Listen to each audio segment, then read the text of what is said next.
காணொலிக்கிறேன். 9ஆம் வசனத்தை வாசிப்போம். தாமதிக்கிறார் என்று சிலர் எண்ணுகிறபடி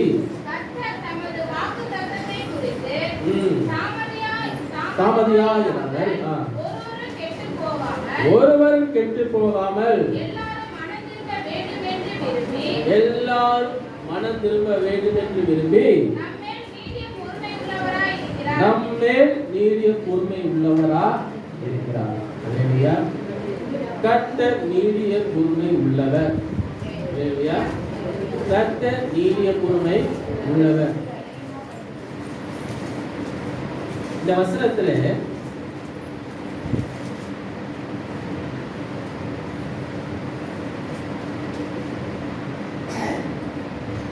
நீங்க வாசிக்கிறதுக்கு முன்பாக இந்த பகுதி நம்ம பார்க்கறதுக்கு முன்பாக அதுக்கு முன்னாடி சில காரியங்கள் நம்ம பார்ப்போம். வாசிக்கிற காரியங்களை மாத்திரம் நீங்கள் வாசியுங்கள்.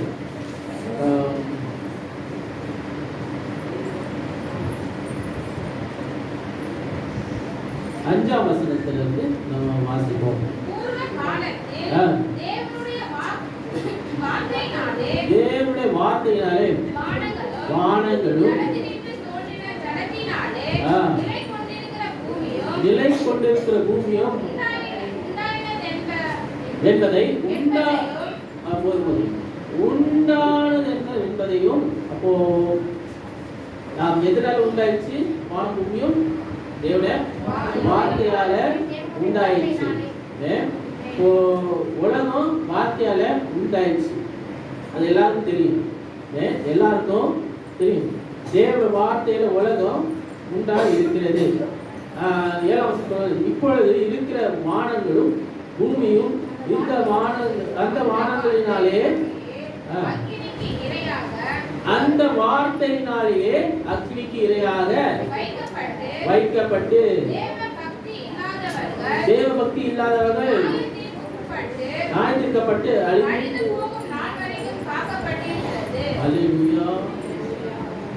இப்போ இருக்கிற வானங்களும் அதே வார்த்தையால் உருவாக்கின வானங்கள் எல்லாம் அக்னியாக ஒரு நாள் அக்னிக்கு இரையாக மாறும். வானம் பூமியும் அக்னிக்கு இரையாக வைக்கப்பட்டிருக்கிறது. ஒரு நாள் அக்னியால் அழிப்பேன்னு சொல்லியிருக்கிறார். அக்னிக்கு இரையா மாறும், ஒன்றுமில்லாமல் போகும். அது வரைக்கும் காக்கப்பட்டிருக்கிறது. அழிவு நாள் வரும், நெருங்கிட்டு தான் இருக்குது. நிறைய அழிவுகளை பார்க்கிறோம். அதான் அழிவே இல்லை. ஆண்டவர் பார்வைக்கு அதெல்லாம் அழிவே இல்லை. மனுஷனோட பார்வைக்கு தான் பெரிய பெரிய அழிவு.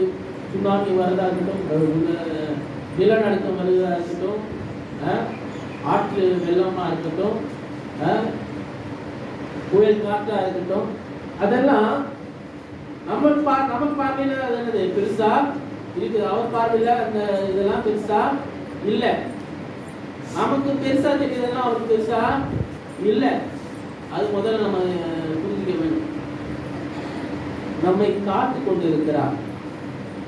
வானத்தின் பூமியும் பெரிய அழிவு வரப்போகுது. அந்த அழிவு வரைக்கும் அவர் என்ன பண்ணிருக்கிறாரு? காத்து கொண்டு இருக்கிறார். பாதுகாத்து கொண்டு இருக்கிற நியாயத்திற்கு நாள் வரைக்கும் காத்து கொண்டு இருக்கிறார். அப்ப நியாயத்திற்கு நாள் வர வரைக்கும் காத்து கொண்டு இருக்கிறார். ஏன்னா 8ஆம் வசனம் சொல்ல, பிரியமானவர்களே, கர்த்தருக்கு ஒரு நாள் 1000 வருஷம் போலவும் 1000 வருஷம் ஒரு நாள் போலவும் இருக்கிறது என்று இந்த காரியத்தை நீங்கள் அறியாதிருக்க வேண்டாம். அப்போ எப்போ வரும் அழிவுன்னு நமக்கு தெரியாது. அப்போ ஒரு நாள்ல கூட அவரால் அழிக்க முடியும். 1000 வருஷத்துக்கு அப்புறம் கூட என்ன அழிக்க முடியும். எப்படி இருக்கும் அவர் நாள் எப்போ என்பது நமக்கு தெரியும். ஆனா அவர் நாள் சமீபமா இருக்குது என்று நமக்கு தெரிய வருகிறது. அது எப்படி தெரிய வரும்னா அடையாளங்கள் மூலமாக, உலகத்தில் நடக்கக்கூடிய காரியங்கள் மூலமாக, வேத வசனத்தினாலே வேத வசனத்தை வச்சு தீர்க்கப்பட்ட காரியங்கள் நடந்து கொண்டிருக்கிறது. தீர்க்கதரிசனமா உரைக்கப்பட்ட காரியங்கள் இப்போ என்ன பண்ணுது, நடந்து கொண்டிருக்கிறது. கடைசி காலம் என்பது தெளிவா நமக்கு தெரியப்படுத்துகிறார். இல்லையா? நாம் கண்கள் முன்பாக எல்லா காரியங்களும் அழிந்து போய்கிட்டு தான் இருக்குது. அதை காட்டிக் கொண்டுதான் இருக்கிறார்.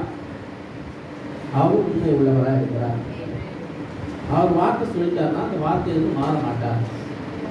அழிவு நிச்சயம். இல்லையா? ஆனா நம்ம என்ன பண்றோம், தாமதிக்கார் என்று சிலர் எண்ணுகிறபடி கர்த்தர் தமது வாக்குத்தத்தங்களை குறித்து தாமதியாமல் அவர் வந்து அதான் நடக்கலையே, உலகமே அழியலையே, உலகம் அழிஞ்சிடும் சொன்னாரு, அக்கினிக்கு இரையாக்குவேன்னு சொன்னாரு, அக்கினிக்கு இரையாக்குவேன்னு சொன்னாரு. ஆனா இரையாகவே இல்லையே. ஏன்னா ஒருத்த கூட கூட மிஸ் ஆகக்கூடாது. ஆண்டு பார்வைக்கு ஒருத்த கூட மிஸ் ஆகும். எல்லாருக்கும் சுவிசேஷம் போய் சேரணும், எல்லாம் ரட்சிக்கப்படணும், எல்லாம் நீதிமானமாக்கப்படணும். அப்படிதான் முடிவு வரும். அல்லேலூயா. எல்லாம் மனம் திரும்பணும். கர்த்தர் தமது வாக்குத்தத்தத்தை குறித்து தாமதமா இராமல் ஒருவரும் கெட்டு போகாமல் எல்லாரும் மனம் திரும்ப வேண்டும் என்று விரும்பி நம்மே நீடிய பொறுமை உள்ளவராய் இருக்கிறார். அவர் நீடிய பொறுமையா இருக்கிறான்னு சொல்றதுனால நம்ம இஷ்டத்துக்கு ஆடக்கூடாது. எனக்கு எதுவும் நடக்கிறேன்னு சொல்லிட்டு நான் சொல்ல வருது, எனக்கு எதுவும் நடக்கிறேன்னு சொல்லிட்டு நான் எப்படி வேணா இருக்கலாம்.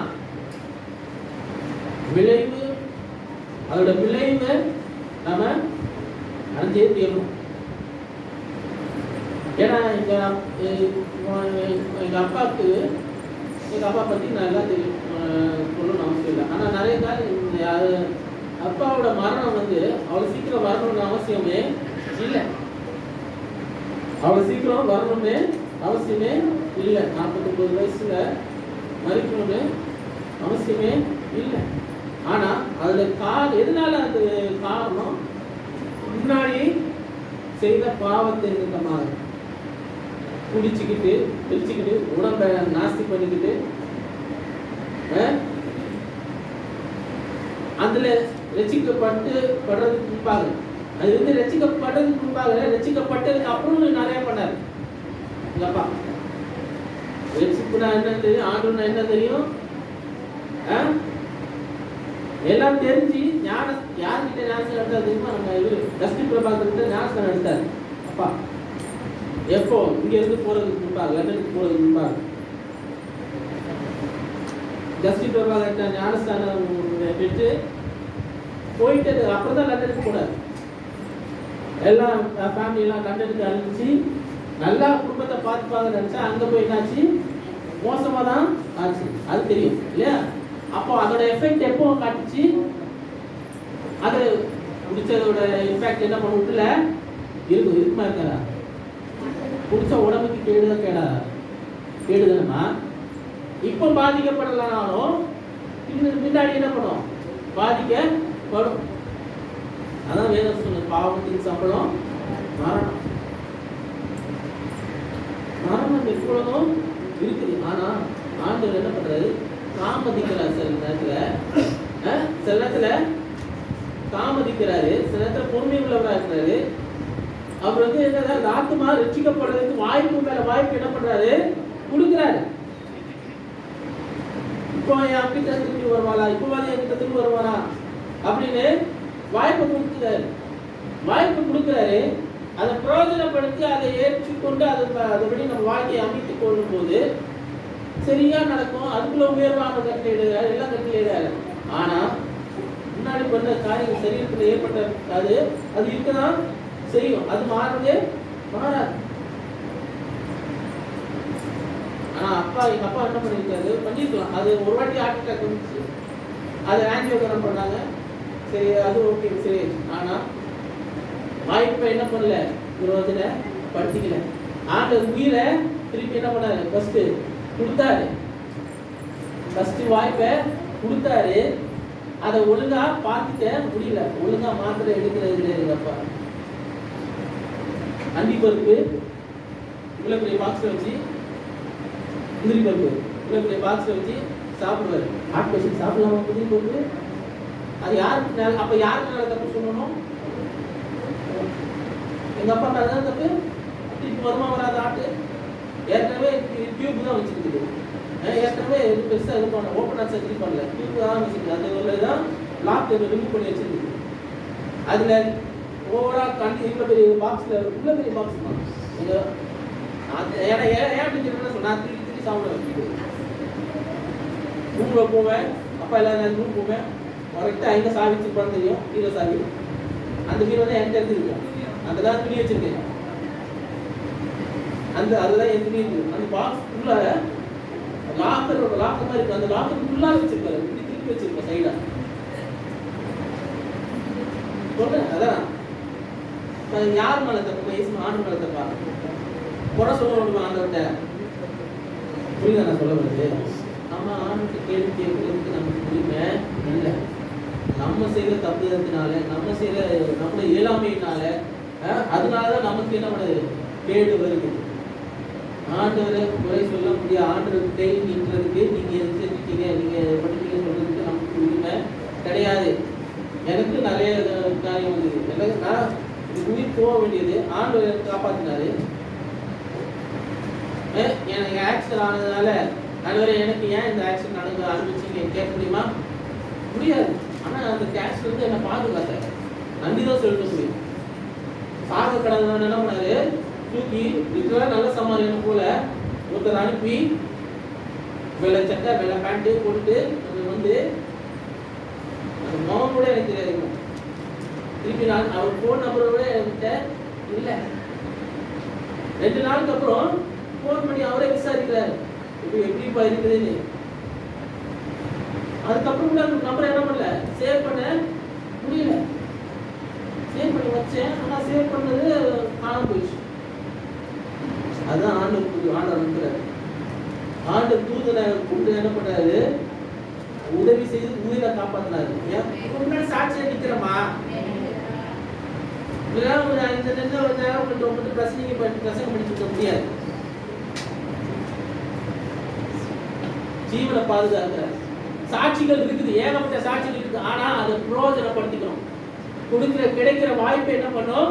பிரயோஜனப்படுத்திக்கணும். அவர் நீடிய பொறுமை உள்ளவரா இருக்கிறார், தாமதிக்கிறார் என்று சொல்லி இஷ்டத்துக்கு நம்ம என்ன பண்ண கூடாது. லைஃபை வாழ கூடாது. கிடைக்கிற வாய்ப்பை தக்க வச்சுக்கொள்ளணும், பிரயோஜனப்படுத்திக் கொள்ளணும். வச்சுக்கோங்க. இழப்பு யாருக்கு? நிறைய நேரத்தில் நடந்துதான். அவர் நீடிய பொறுமை உள்ளவரா இருக்கிறார். அவர் பொறுமையை பொறுத்து பார்க்கிறாரு. இப்போவாது பண்ணுவானா, இப்போவாது பிடிச்சிப்பானா, இப்போவாது எல்லா காரியம் செய்வானா. இன்னைக்கு சங்கீத பாகத்தை நம்ம வாசிச்சோம். சங்கீத பாகத்துல சொல்லப்பட்டபடி அவர் இருக்கிறாருங்க, கூட இருக்கிறாரு. ஏன் கேட்கறதுக்கு நமக்கு உரிமை இல்லை. பதில் ஏற்கனவே கொடுத்திருக்கிறார். உங்க கேள்விக்கு பதில் முன்கூட்டியே உங்களுக்கு என்ன பண்ண கொடுத்திருக்கிறாரு. ஆபத்து வருதுன்னா முன்கூட்டியே வார்ன் பண்றாரு. அத பார்த்து வலிக்கு வேற வழியா போறவன் பாதுகாக்கப்படுகிறான். புரியுதா நான் சொல்ல வருது? முன்கூட்டியே வர ஏதாவது ஒரு ஹைவே போகுது, அபாயம் சொல்லிட்டு எதுக்கு சைன் போனாங்க. இப்போ உடனே பக்கத்துல அபாயத்துக்கு பக்கத்திலே போனோம் இல்லை. ஒரு மீட்டர் 100 மீட்டர் இல்லை 500 மீட்டர் முன்னாடியே என்ன பண்ண போட்டுருவாங்க. அந்த சைன் என்ன அடையாளத்தை போட்டுருவாங்க. முன்னாடி போகும்போது பார்த்து போங்க, அங்க கள்ளம் நோண்டி வச்சிருக்காங்க, அங்க வேலை நடக்குது. புரியுதா நான் சொல்ல வருது? எதுக்குன்னா ஸ்லோவா பார்த்து போறது. அது பார்க்காம போறவங்க என்ன பண்ண போயிட்டு புரியல விடுவாங்க. வாழ்க்கையும் அப்படிதான். ஆண்டவர் உங்களுக்கு ஆபத்து வருது, உங்க வாழ்க்கையில பிரச்சனை வருதுன்னு முன்கூட்டியே வார்ன் பண்றாரு, முன்கூட்டியே காட்டுறாரு. நம்ம கவனிக்காம போகணும்னா போய் மாட்டிக்கிறோம், போய் விழுறோம். ஏசாயா 30ஆம் அதிகாரத்துல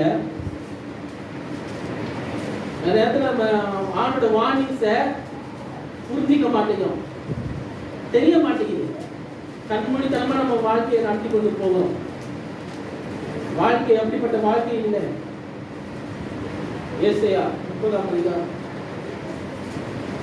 18ஆம் வசனத்தை வாசிப்போம். ஆனாலும் உங்களுக்கு இறங்கும்படி கர்த்தர் காத்திருப்பார். எழுந்திருப்பார். ஹல்லேலூயா. ஹல்லேலூயா.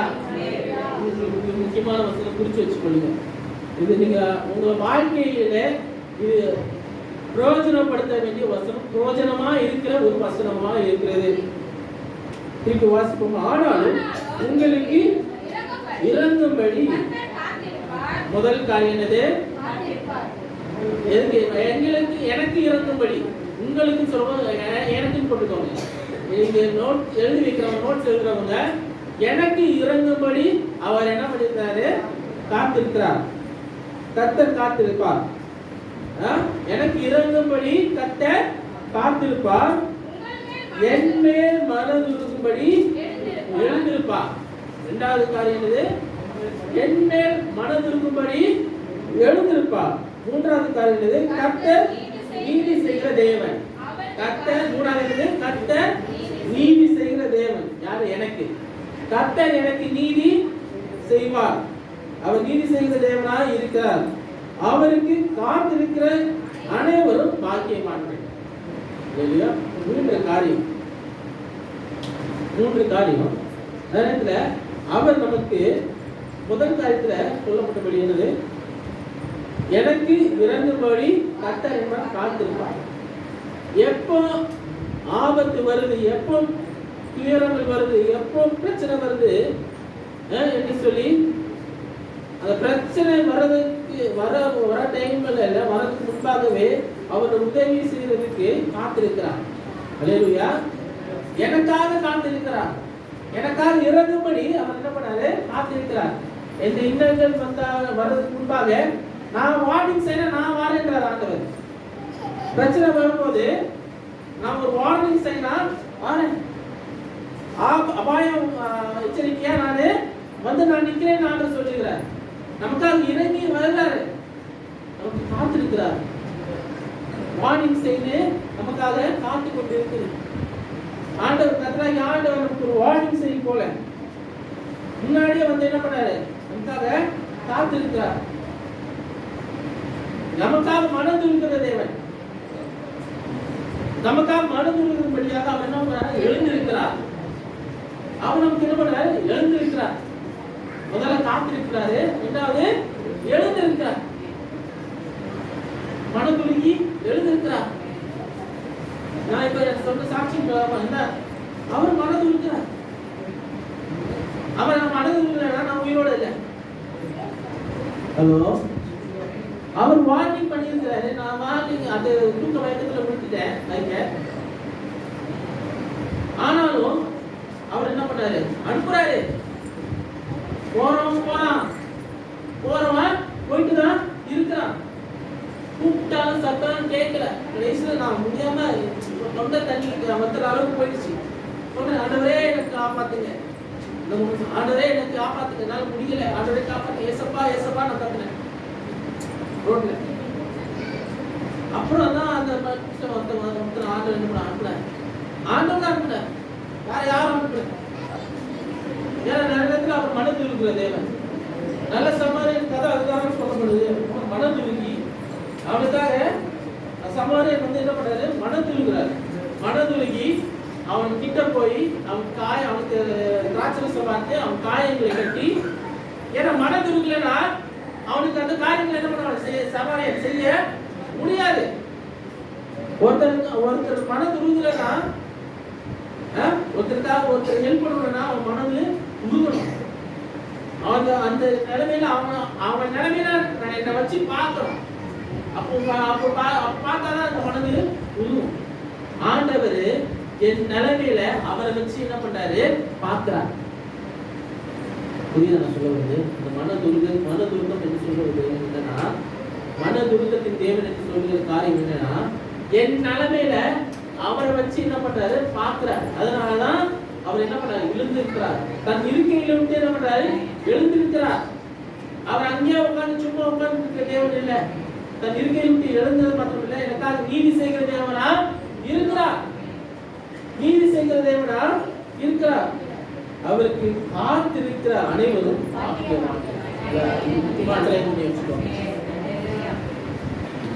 அவருக்கு காத்திருக்கணும். அவர் காத்திருக்கிறார் உங்களுக்காக. ஆனா நம்ம அவருக்கு காத்திருக்க மாட்டேங்கிறோம். காத்திருக்கிற அனைவரும் யாரு? பாக்கியவான்களா இருக்கிறாங்க. உங்களுக்கு காரியம் வாய்த்தாலும் வாய்க்கப்பட்டாலும் திருவசனத்தை என்ன பண்ணோம்? விட்டு விடாது, கை விடணும், படிக்கணும். அதை என்ன பண்ணணும்? விட்டு விடக்கூடாது. சத்தியத்தை போதிக்கணும். காரியம் வாய்க்கலையா அதெல்லாம் கவலை இல்லை. வசனத்தை போதிக்கணும், வசனத்தை கற்றுக்கொள்ளணும். நடந்தாலும் சரி, வாழ்க்கையில நம்ம நடந்தாலும் சரி, நடக்கலானாலும் சரி, அவர் விட்டுறக்கூடாது. பொறுமையா காத்திருக்க கத்துக்கணும். பொறுமையா காத்திருக்க கத்துக்கணும். ஏன்னா அவர் நீங்க பொறுமையா உள்ளவரா இருக்கிறார். அவர் நம்ம மேல பொறுமையா இருக்கிறார்னா நம்ம செய்ததெல்லாம் சகிச்சுட்டு நம்ம பண்ண தப்பு எல்லாத்தையும் கண்டுக்காம இல்ல பார்த்துட்டு எல்லாத்தையும் தன் மேல இது பண்ணிக்கிட்டு, ஏப்பா இதுப்பா எது நான் ஏற்றுக்கிறப்பா, நீ பண்ண தப்பா இதையும் நான் என் மேல ஏற்றுக்கிறப்பா, நம்ம எல்லாத்தையும் பண்றது.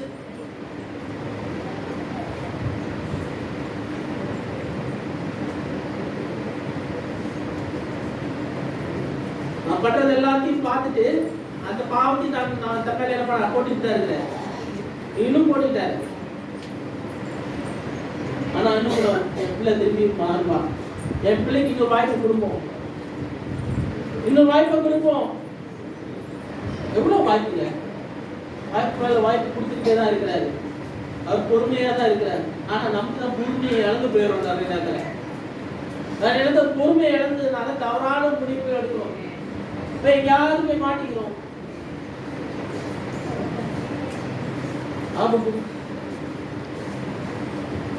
பொறுமை உள்ளவரா இருக்கு, நீரே பொறுமை உள்ளவரா இருக்கு. அவர்தான் காத்திருக்கு. காத்திருக்கிறவனும் பாக்கியவான். காத்திருந்து எல்லாத்தையும் பெற்றுக் கொள்ளுங்க. ஆபத்து 2ஆம் அதிகாரம் இல்லைங்களா? 3ஆம் வசனத்தை வாசிங்க. குறித்த காலத்தில் வைக்கப்பட்டிருக்கிறது, முடிவிலே அது விளக்கும். ஹல்லேலூயா. அது தாமதித்தாலும் அதுக்கு காத்திரு, நிச்சயமாய் வரும். ஹல்லேலூயா. நிச்சயமா வரும். அது தாமதிப்பது இல்லை. ஹல்லேலூயா. திருப்பி வாசிப்போமா? குறித்த காலத்துக்கு தரிசனம் ஒண்ணு வைக்கப்பட்டிருக்குது இல்லையா? குறித்த காலத்துக்கு என்ன பண்ணுது? தரிசனம் வைக்கப்பட்டிருக்குது. குறித்த காலத்துக்கு தரிசனம் வைக்கப்பட்டிருக்குது. அது தாமதித்தாலும் அது நிறைவேறும். தாமதித்தாலும் அதுக்கு காத்திரு, அது நிச்சயமா நிறைவேறும். ஹல்லேலூயா. தாமதித்தாலும் தரிசனம் ஒன்று ஆண்டு கொடுத்துட்டாருன்னா, உங்களுக்கு ஒரு தரிசனம் கொடுத்துட்டாருன்னா அது கண்டிப்பா நிறைவேற்றுவார்.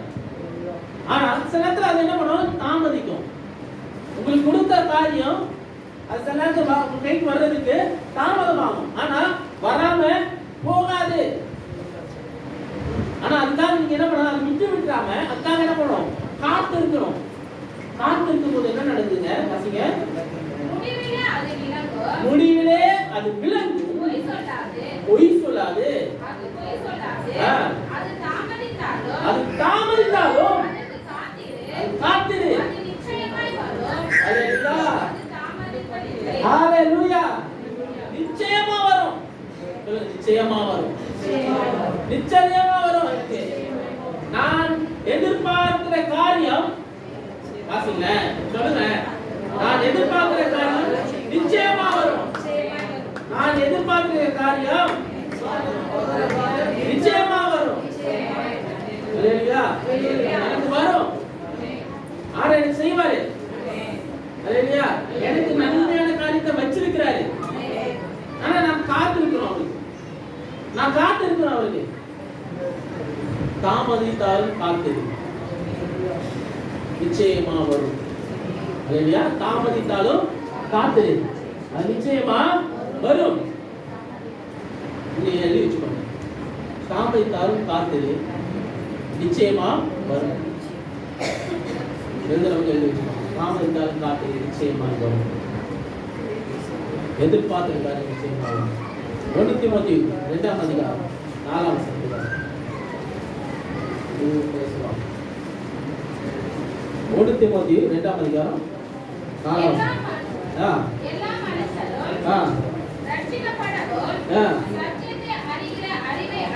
அடையவும் சித்தமுள்ளவரா இருக்கிறார்.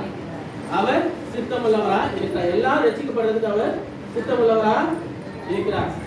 ஏன்னா நம்ம எல்லாரும் ரட்சிக்கப்படணும். ரட்சிப்புனா என்னங்க? ரட்சிப்புனா என்னங்க? இப்பதான் நான் சொன்னேன். நான் எதுவும் செய்யல, அவர் எனக்காக செய்வார். அதான் ரட்சிப்பு. ரட்சிப்புனா என்னது? நான் எதுவும் எனக்கு செய்யல, அவர் எனக்கு எல்லாம் செய்திருக்கிறார். நான் அதுக்கு தகுதி இல்லை, ஆனா அவர் என்ன தகுதிப்படுத்தி வச்சிருக்கிறார். அதான் ரட்சிப்பு. இல்லையா? அது குறித்து நான் வர நாட்களில் நான் பரிசுத்தாவியை குறித்து நாம் நடத்திருக்கோம். இயேசு கிறிஸ்துவை குறித்து நம்ம பேசும்போது நம்ம இன்னும் அதை குறித்தெல்லாம் பாவமனை குறித்து ரட்சிப்பை குறித்து அதிகமாக நம்ம பேசுவோம். இல்லையா? நான் ஏற்கனவே ஒரு பரிசுத்தாவியோட ஆள் தத்துவத்தை குறித்து நான் போதித்தேன். ஞாபகம் தான் தெரியல. பரிசுத்தாவியோட ஆள் தத்துவத்தை குறித்து போதித்தேன்.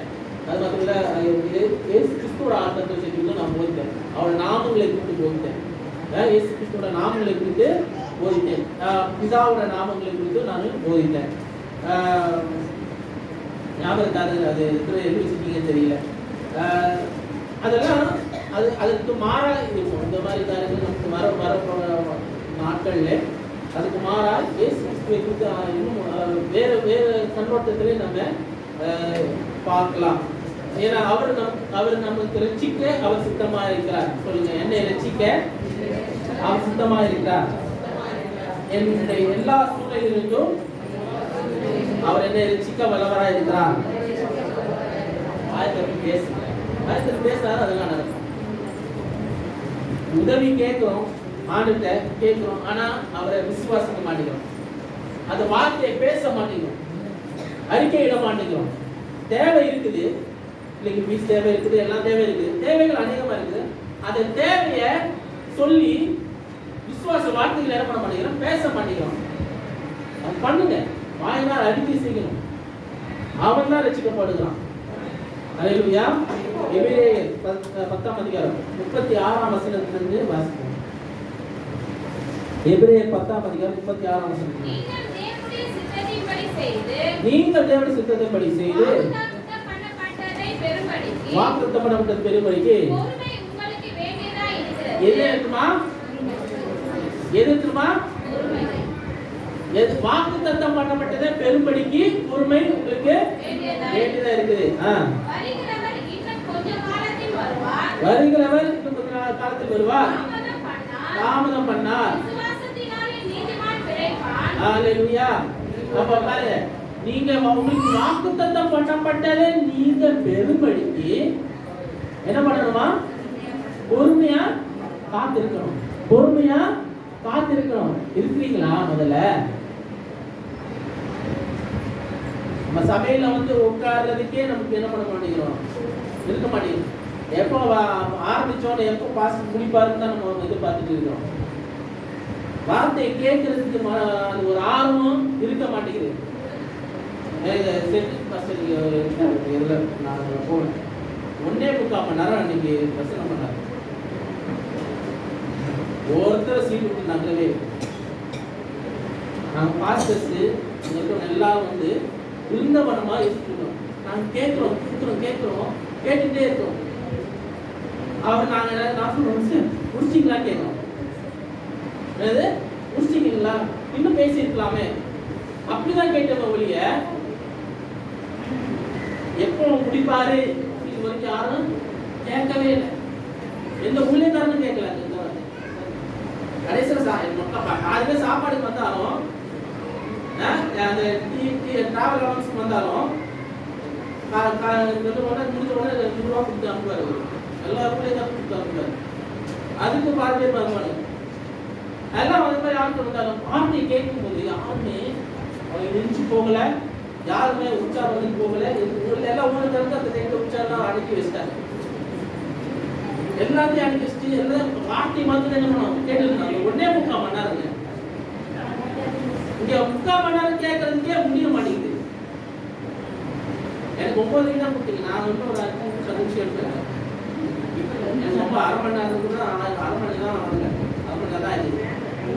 நான் ஒரு 5 நிமிஷம் எடுப்பேன். உட்கார்றது தப்பு இல்லை, உட்காருங்க. ஏன்னா நிறைய இடத்துல நம்ம உட்கார்றதுக்கே நம்ம முடிய மாட்டேங்கிறோம். இங்கே வார்த்தைக்கு காத்திருக்க அந்த ஒரு இது இல்லை. வார்த்தைக்கு காத்திருக்கிறதுக்கு முடிய மாட்டேங்குது. அவருக்கு காத்திருக்கிறதுக்கு முடிய மாட்டேங்குது. உங்களுக்கு நன்மை செய்தவருக்கு காத்திருக்க முடிய மாட்டேங்குது. உங்களை வழிநடத்த ஜீவனை கொடுத்தவருக்கு காத்திருக்கிறதுக்கு முடிய மாட்டேங்குது. வாய்ப்பு கொடுக்குறாரு, பிரயோஜனப்பட்டு வாசிமா 39 வரைக்கும் வாசிங்க. விசுவாசத்தினால் நீதிமான் பிழைப்பான்.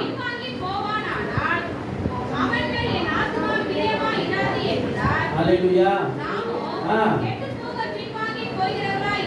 கெட்டு போகிறதுக்கு பின்வாங்கி போறாம ஆத்மா ஈடேற விசுவாசிகளா இருக்கிறோம். ஹல்லேலூயா. நீங்க அதான் விசுவாசி, அதான் விசுவாசி. உங்க ஆத்மா ஈடேறதுக்கு நீங்க என்னது விசுவாசியா இருக்கிறீங்க. ஆத்மா எங்க போனோம்? பரலோகம் போனோம். அதுதான் விசுவாசியா இருக்கிறீங்க. ஆத்மா இன்னும் அதிகமா ஆண்டுக்குள்ளாவே இணைஞ்சு இருக்கிறோம். அதனால நீங்க விசுவாசியா இருக்கிறீங்க. அவர் முடிவு கண்டிப்பா உங்களுக்கு அதே போல இன்னொரு வருஷத்துக்கு வாசிப்போம். 1 பேதுரு 3ஆம் அதிகாரம் 17-22 வரைக்கும் வாசிப்போம். 1 பேதுரு 3ஆம் அதிகாரம் 17 இருந்து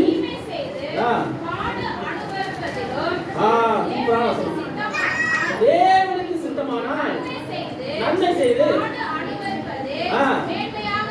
ஹல்லேலூயா. எனக்கு பாடு வந்துச்சுன்னா நான் நன்மை செஞ்சிருக்கப்பா, ஆனால் என் வாழ்க்கையில பாடு அனுபவிக்கிறதா அதோட மேன்மை வேற எதுவுமே கிடையாது. நீங்க நன்மை செஞ்சுட்டு உங்களுக்கு பாடு இருந்ததுன்னா அதோட மேன்மை வேற எதுவுமே இல்லை. உங்கள் மேன்மையா வச்சிருக்கிறார் என்ன அர்த்தம்? ஆண்டவர் உங்களை என்ன பண்ணியிருக்காரு? அவர் பார்வையில நீங்க மேன்மைப்பட்டவரா இருக்கிறீர்கள்.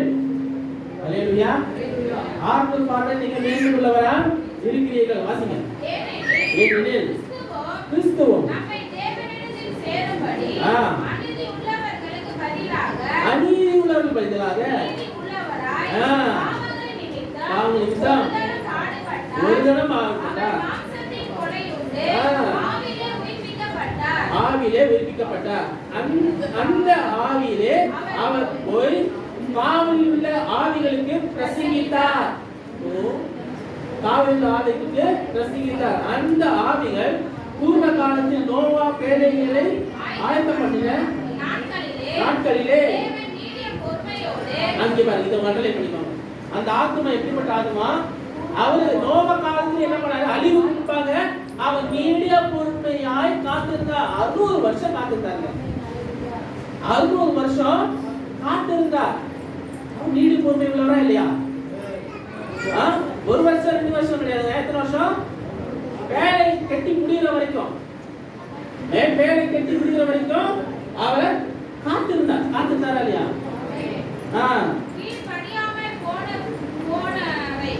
கீழ்ப்படியாமல் போனவைகள் அந்த பேழையிலே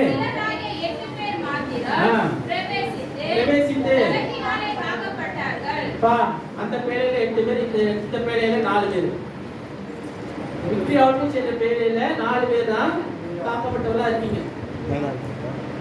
வெளிப்படையா நான் சொல்றேன். அந்த 4 பேருக்கு தான் உயர்வு வரும். அந்த 4 பேருக்கு தான் மேன்மை வரும். மற்ற எல்லாரும்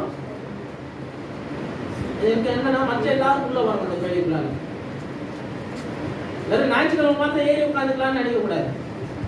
இந்த சுற்றி வெள்ளம் இருக்குது, சுற்றி பாடுகள் இருக்கு, சுற்றி கஷ்டங்கள் இருக்குது.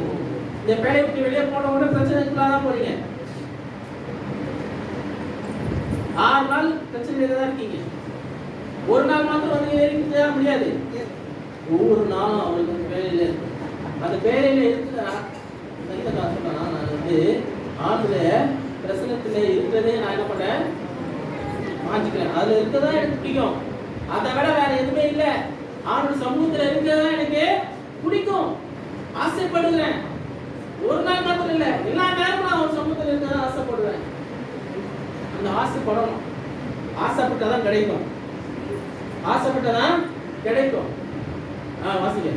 அதற்கு ஒப்பனையான ஞானஸ்நானம் எடுத்து போற பேசுவா.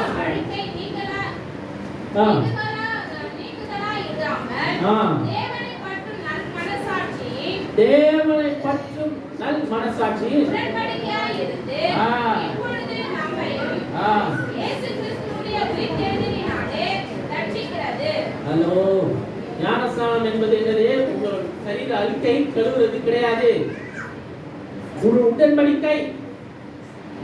நீங்களும் ஆண்டவரும் பண்ணிக்கிற உடன்படிக்கை. அது அடையாளமா, உடன்படிக்கையின் அடையாளமா இருக்குது. ஹalleluya.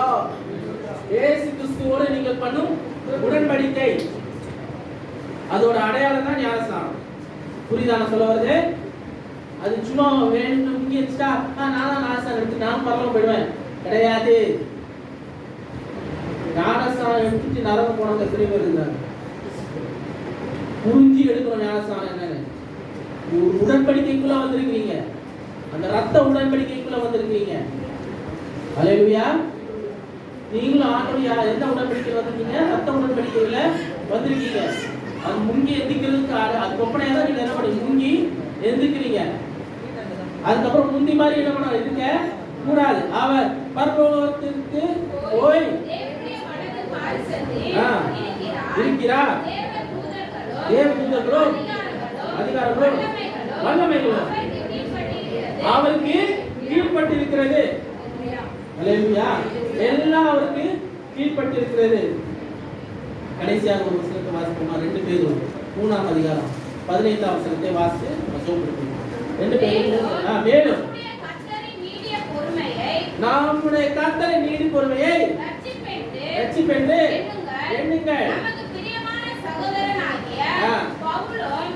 அது போதும் எனக்கு அதெல்லாம் தேவை. அந்த இது மாத்திரம் நீங்க அனலைஸ் பண்ணி வச்சுக்கோங்க. நீடிய பொறுமையை ரட்சிப்பென்று எண்ணுங்கள். கர்த்தருடைய நீடிய பொறுமையை ரட்சிப்பென்று எண்ணுங்கள். ஹalleluya. ஒவ்வொரு நாளும் ரட்சிப்பென்று எண்ணுங்கள். அவர் பொறுமையா இருக்கிறார். நான் இந்த நாளைக்கு சுவாசிக்கிறத காற்று அது அவர் நீடிய பொறுமையா இருக்கிறார் என்றார். ஹalleluya. நான் சுவாசிக்கிற காற்று அதுக்கு எது குறிக்கிறா? நான் அவர் எனக்குள்ளாலே நீடிய பொறுமையா இருக்கிறாரு. என்னை உயிரோட வச்சிருக்கிறாரு. என்னை உயிரோட வச்சிருக்கிறாரு. என்ன வேணா நடக்கலாம், எப்படி வேணா இருக்கலாம். ஆனா அவர் எனக்கு நீடிய பொறுமையா இருக்கிறார். என்னை ரட்சித்திருக்கிறார். அந்த ரட்சிப்பை போக்கடிக்காதீங்க. நீங்க பெற்ற ரட்சிப்பை போக்கடிக்காதீங்க. ஏன்னா அது ரத்த உடன்படிக்கை. ஹalleluya. ரத்த உடன்படிக்கை மறந்துடாதீங்க. நீங்க ஆண்டோடு பண்ணின ரத்த உடன்படிக்கை மறந்துடாதீங்க. மாசம் அந்த கம்யூனியன்ல மாத்திரம் பங்கு பெற்றா அந்த நேரத்துல மாத்திரம் நினைவு கூறுறது கிடையாது. ஒவ்வொரு நாளும் அவரோட மரணத்தை நீங்க என்ன பண்ணணும்? நினைவு கூறணும். அவரை கிறிஸ்மஸ் மாத்திரம் அவர் பிறப்பை மாத்திரம் நினைவு கூறும். அது மாதிரி நல்லா கொண்டாடுறோம். ஆனா மரணத்தை நல்லா கொண்டாடணுங்க. அதுதான் மெயினா கொண்டாடணும். என் வாழ்க்கை அது புதிய வாழ்க்கைக்கு அது ஒரு ஆரம்பமா இருக்குது அந்த மரணம். ஹalleluya. ஈஸ்டர் அன்னைக்கு பிரியாணி சாப்பிடுங்க. வேற கிறிஸ்மஸ் அன்னைக்கு தான் பிரியாணி சாப்பிடுவாங்க. இல்ல ஈஸ்டர் அன்னைக்கு பிரியாணி சாப்பிடணும். இல்ல குட் ஃப்ரைடே அன்னைக்கு சொல்றேன். அது குட் ஃப்ரைடே அன்னைக்கு கஞ்சி சாப்பிட்டு பாட்டுங்க. அது துக்க நாள் இல்ல. எனக்கு என் வாழ்க்கைக்கு நான் என்னோட பிறப்புக்கு ஒரு என்னோட மறுபிறப்புக்கு இன்னொரு ஆர்வமா இருக்குது அந்த நாள். ஹalleluya. நான் பிரியாணி தான் சாப்பிடுறேன். கஞ்சி சாப்பிட பிரியாணி சாப்பிடுவேன். ஏன்னா அது நல்லது. ஏன்னா சந்தோஷமான நாள் இல்லையம்மா. ஆண்டவர் இயேசு கிறிஸ்துவின் மரணம் எனக்கு ஒரு சந்தோஷமான நாள். ஏன்னா நான் மீட்கப்பட்டேன், நான் பாதுகாக்கப்பட்டேன். எனக்கு இன்னொரு பர்த்டே, நம்ம எல்லாரும் ஒரே பர்த்டே நாள். புரியுதா நான் சொல்ல வருது? குட் ஃப்ரைடே எல்லாருக்கும் ஒரு பர்த்டே, பிறந்த நாள். அன்னைக்கு ஒரு ரத்தம் சிந்தப்பட்டது. அந்த ரத்தத்தினால எனக்கு ஒரு புது வாழ்வு கிடைச்சது.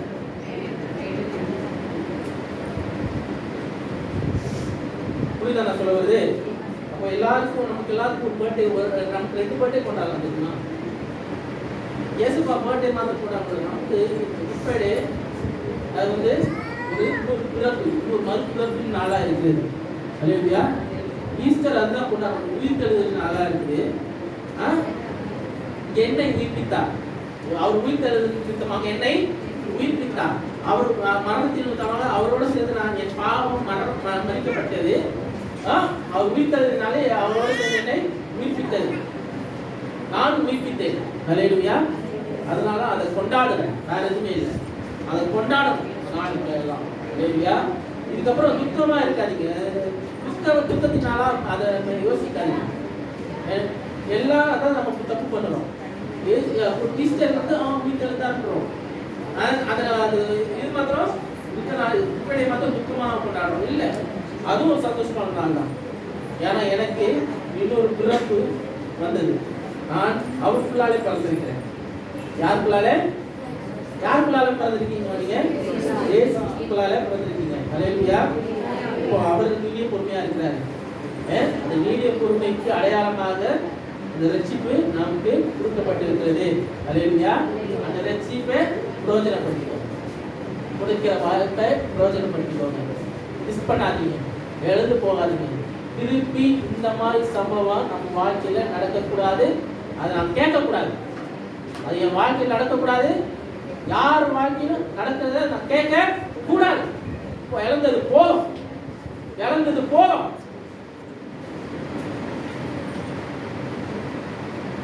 இனிமேல் என்னால் தாங்க முடியாது.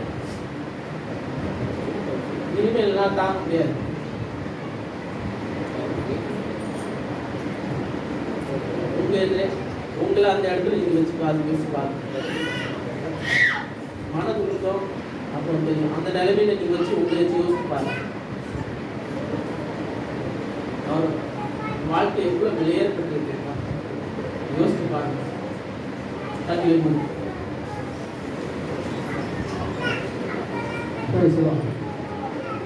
அதோடய நீர் எங்களுக்கு நீரே பொறுமை உள்ளவராக இருக்கிறீங்க. எல்லாவற்றிலும் பொறுமையா இருந்து எங்களுக்கு உள்ள காலமாய் வழி நடத்தி எங்களை காத்து வழி நடந்ததுக்காக நன்றி. ஆண்டவரே, அந்த ஒவ்வொருத்தரையும் நிலப்படுத்துங்க, ஆசீர்வதிங்க. அவருடைய கருத்துல இருக்கிறாங்க. ஆண்டவர் அவர் வாழ்க்கை கருத்துல இருக்கு.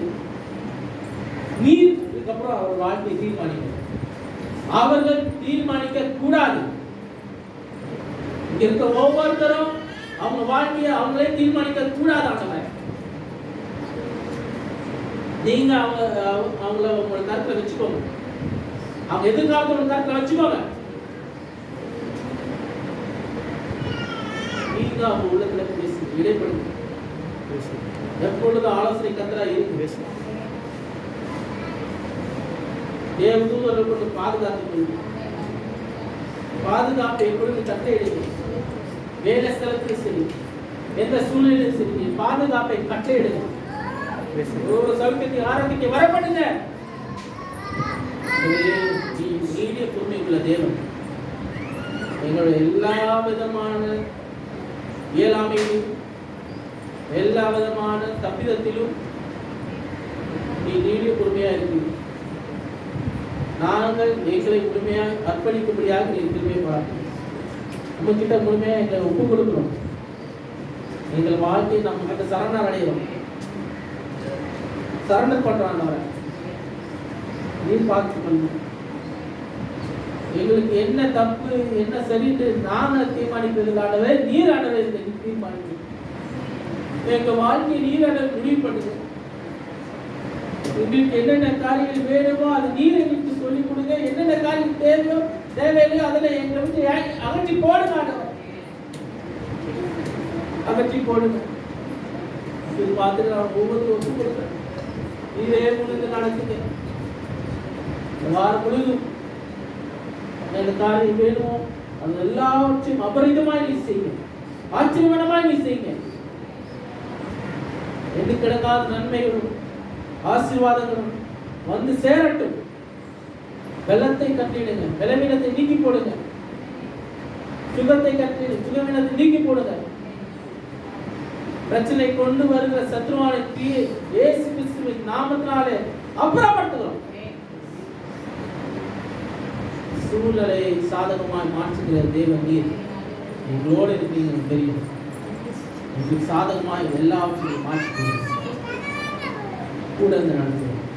பெரிய கடன் துதி கனமைகள் எல்லாம் முக்கிய செலுத்துகிறோம். ஈப்ராக இயேசு கிறிஸ்து நாமத்தில் ஜெபக்கேளும் நல்லதாவே. ஆமென். எல்லோரும் ஆத்மாவே கர்த்தரை ஸ்தோத்திரி. எப்பொழுதுமே நாமத்தை ஸ்தோத்திரி. ஆத்மாவே கர்த்தரை ஸ்தோத்திரி. கர்த்தர் செய்த சகல உபகாரங்களை மறவாதே. ஆமென். கர்த்தராகிய இயேசு கிறிஸ்து பிதாவாகிய தேவனுடைய அன்பு பரிசுத்த ஆவியானவரின் சமாதான சந்தோஷம் என்றும் ஆண்டவராகிய இயேசு கிறிஸ்துவின் எங்களோடு இருப்பதாக. ஆமென். வாழ்த்துக்கள்.